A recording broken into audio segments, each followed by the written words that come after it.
जय हिंद फ्रेंड्स। आज हम देखेंगे डिस्कवरी ऑफ सब एटॉमिक पार्टिकल।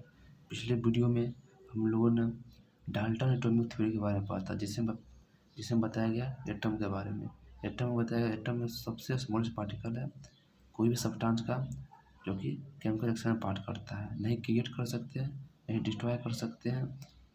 चाहे आप डाल्टन एटॉमिक थ्योरी आपको डिफरेंट प्रोपोर्शन में बताता है कि आप कोई भी जैसे वाटर ले लेते हैं, वाटर को रिवर से लीजिए, पाउंड से लीजिए, चाहे सी से लीजिए, वह उसमें हमेशा हाइड्रोजन और ऑक्सीजन एटम भी रहेगा। वो डिफरेंट प्रोपोर्शन में रहता है।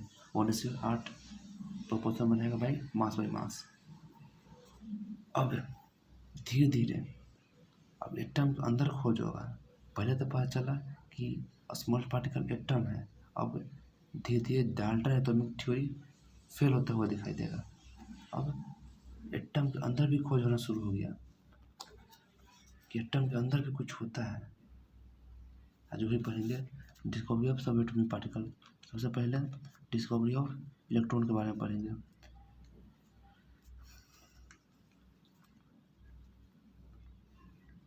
डिस्कवरी ऑफ इलेक्ट्रॉन कौन किए थे?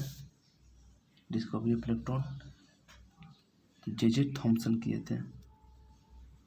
जे थॉमसन इन्होंने क्या किया कि एक डिस्चार्ज ट्यूब लिए जिसमें एक 2 गो इलेक्ट्रोड को रखा गया। इलेक्ट्रोड को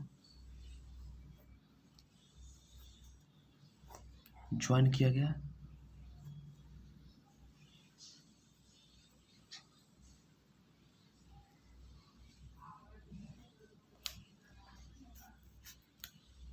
ये माइनस चार्ज है, प्लस चार्ज है।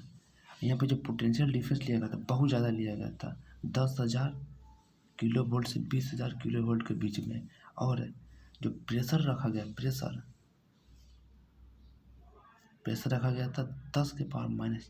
mm Hg का। बहुत कम प्रेशर रखा गया। जो नॉर्मल प्रेशर होता है एटॉमिक प्रेशर वो होता है 1 ATP, 1 ATM के बराबर होता है। यहाँ पे 10⁻⁴ mm Hg का प्रेशर लिया गया। जब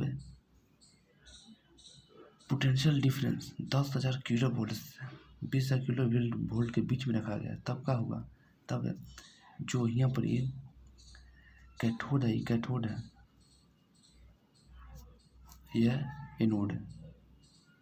तब वोल्टेज बहुत हाई रखा गया, जिससे जो इस मेटल के अंदर कैथोड के अंदर जो इलेक्ट्रॉन था वो आयनाइज हो गया। आयनाइज होकर एनर्जी उसको पास आ गया। एनर्जी मिला तो वह जब भी कोई भी पहले बताते हैं आपको कि आयनाइज कैसे होता है। ये हो गया न्यूक्लियस के चारों ऑर्बिट हो गया। यहाँ पर इलेक्ट्रॉन है। जब भी इसको एनर्जी मिलता है, चाहे हीट के फॉर्म में एनर्जी मिले, चाहे तो इलेक्ट्रिकल एनर्जी मिले, जब भी इलेक्ट्रॉन को एनर्जी मिलता है तो वह एनर्जी को एब्जॉर्ब कर लेगा। एब्जॉर्ब करके हाइयर एनर्जी लेवल पर जाता है। तो यहाँ से मान लेते हैं यहाँ आ गया, हाइयर आउटर ऑर्बिट में आ गया। ऐसे ही जब यहाँ पर इलेक्ट्रिकल एनर्जी मिला मेटल के इलेक्ट्रॉन को, तो वह कुछ बाहर आ गया, आउटर ऑर्बिट में आ गया। और जब प्रेशर इसमें जो डिस्चार्ज ट्यूब के अंदर जो प्रेशर था बहुत कम रखा गया, तो प्रेशर कम रखा गया जिससे जानते हैं कोई भी सब्सटेंस है, कुछ भी हो, एयर हो, वो हाइयर से लो एनर्जी की तरफ आता है, हाइयर कॉन्सेंट्रेशन से लोअर कॉन्सेंट्रेशन की तरफ आता है। तो इलेक्ट्रॉन हाइयर था अंदर, प्रेशर नीचे, अंदर जो डिस्चार्ज ट्यूब के अंदर कम था, तो ये जो इलेक्ट्रॉन था वो बाहर इजेक्ट आउट हो गया, मेटल सरफेस से बाहर निकल गया। और जो इलेक्ट्रॉन था यह कैसे निकला है? एक रे के फॉर्म में, जिसे कैथोड रे के कहते हैं। यह इन कैथोड से एनोड की तरफ जा रहा था। इसी को हम कैथोड रे कहें।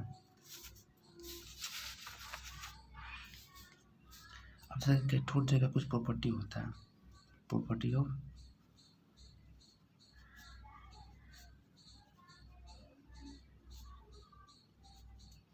कैथोड रे, पहला ये जो कैथोड रे होता है वो ट्रेवल करता है स्ट्रेट लाइन में, but in the absence of electric और मैग्नेटिक फील्ड, मैग्नेटिक फील्ड के ऑब्सेंस में अगर इलेक्ट्रिक और मैग्नेटिक फील्ड दिया जाएगा तब जो इलेक्ट्रॉन है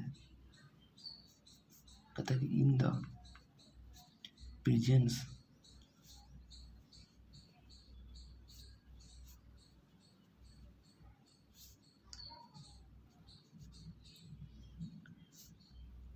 फील्ड में जो इलेक्ट्रॉन है वो बेंड करता है किसकी तरफ,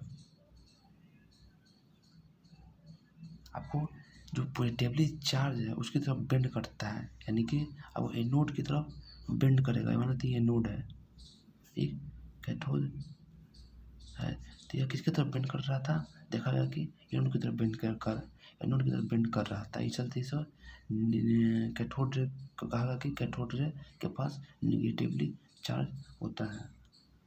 और जैसे आपको कहता है कि बेंडिंग किस पर डिपेंड करता है, इसका मास तो कांस्टेंट रहता है, कोई दूसरा पार्टिकल जिसका जो मास वो कम है तो उसका बेंडिंग ज़्यादा होगा। और जब कैथोड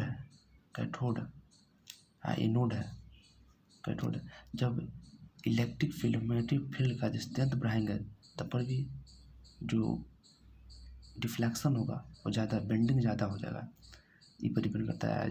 अगर दूसरा पार्टिकल इलेक्ट्रॉन का तो चार्ज तो सेम रहता है -1.6×10⁻19 कूलम, लेकिन दूसरा कोई पार्टिकल है उसका मास अगर उसका चार्ज ज़्यादा हुआ तो उसका बेंडिंग भी ज़्यादा होगा, अट्रैक्शन ज़्यादा हो जाता है। दूसरा जगह प्रॉपर्टी है कि कैथोड रे के पास काइनेटिक एनर्जी होता है। क्यों, देखो जब डिस्चार्ज ट्यूब के अंदर यहाँ पे क्या हो गया कि जब यहाँ से कैथोड रे जा रहा था तो यहाँ पे व्हील ऑफ मीका रखा गया, तो इसको रोटेट करते रहा था, इसको रोटेट करने लगा था, इस चलते इसे काइनेटिक एनर्जी कि इसके पास कुछ काइनेटिक एनर्जी है तब रोटेट कर रहा है। तीसरा में पता चला कि कैथोड रे है, इसके पास हीटिंग इफेक्ट को सॉल्व कर रहा था, हीट प्रोड्यूस कर रहा था, साथ ही साथ मैग्नेटिक इफेक्ट को छोड़ कर रहा था।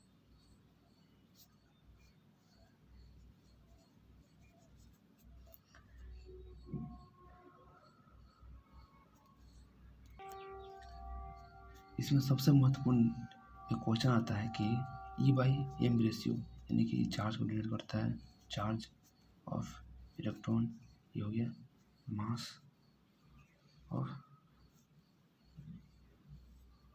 इलेक्ट्रॉन, तो चार्ज तो हमेशा कांस्टेंट रहेगा -19 कूलम, इसका मास भी कांस्टेंट रहता है 9.1 × 10⁻31 kg। तो E/m रेशियो ऑफ इलेक्ट्रॉन हमेशा कांस्टेंट रहता है, नहीं आपको डिपेंड करेगा गैस पर, नहीं डिपेंड करेगा मेटल यानी इलेक्ट्रोड पर भी नहीं डिपेंड करता है, यानी कांस्टेंट रहेगा। लेकिन जब हम लोग E/m रेशियो पढ़ेंगे आगे, E/m रेशियो ऑफ प्रोटॉन का बात करेंगे तो उसका वेरिएबल होता है, उसका डिपेंड करता है आपको गैस पर कि गैस को लिए हैं, और दूसरा इलेक्ट्रोड पर भी डिपेंड करता है, वो आगे पढ़ेंगे, आगे वीडियो में पढ़ेंगे। इस वीडियो का समझ ले लेते हैं कि क्या बात किए हैं। पहले कि जे थॉमसन एक डिस्चार्ज ट्यूब लिए, इस एक्सपेरिमेंट में क्या कहता है, discharge tube, cathode ray discharge tube experiment, कि जब पोटेंशियल डिफरेंस को हाई कर दिया, बहुत हाई 10,000 kV से 20,000 kV के एकदम बढ़ा दिए, तो क्या हुआ, ये इलेक्ट्रॉन यहाँ से बाहर निकल गया, आयनाइज हो गया, प्रेशर कम किया गया, तो प्रेशर इनमें कम कर दिया गया डिस्चार्ज ट्यूब के अंदर। कहीं प्रेशर ज़्यादा था, हाई प्रेशर लो प्रेशर में चल गया, इलेक्ट्रॉन निकल गया, इलेक्ट्रॉन यहाँ से ट्रेवल कर रहा है एनोड की तरफ, तो एनोड की तरफ से कैथोड रे कह दिए।